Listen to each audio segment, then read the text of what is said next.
இனி ஆதார் கார்டு மட்டும் போதாது. பான் கார்டு வாங்க புது ரூல். மத்திய அரசு வெளியிட்ட அதிரடி அறிவிப்பு. இந்தியாவில் பான் கார்டு விண்ணப்பிக்கும் முறையில் 2026 ஏப்ரல் 1 முதல் முக்கிய மாற்றங்கள் அமலுக்கு வந்துள்ளன. புதிய விதிகளின்படி பான் கார்டு விண்ணப்பிக்கும் போது அல்லது திருத்தங்கள் மேற்கொள்ளும்போது பிறந்த தேதிக்கான ஆதாரமாக ஆதார் கார்டு மட்டுமே இனி போதுமானதாக இருக்காது. குறிப்பாக அக்டோபர் 1 2023க்கு பிறகு பிறந்த குழந்தைகளுக்கு பிறப்பு சான்றிதழ் சமர்ப்பிப்பது கட்டாயமாக்கப்பட்டுள்ளது.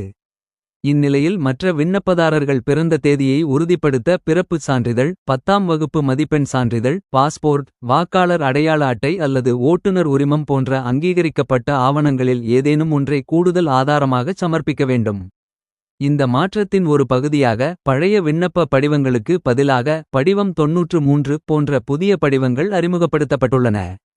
இனிவரும் காலங்களில் பான் கார்டில் இடம்பெறும் பெயர் மற்றும் விவரங்கள் அப்படியே ஆதார் அட்டையில் உள்ளவாறு இருக்க வேண்டும் என்பது உறுதி செய்யப்பட்டுள்ளது.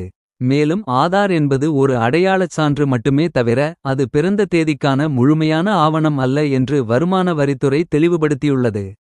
எனவே விண்ணப்பதாரர்கள் தேவையற்ற தாமதங்களை தவிர்க்க முறையான பிறப்புச் சான்றிதழ் அல்லது இதர கல்வி சான்றிதழ்களை தயார் நிலையில் வைத்திருக்குமாறு அறிவுறுத்தப்படுகிறார்கள்.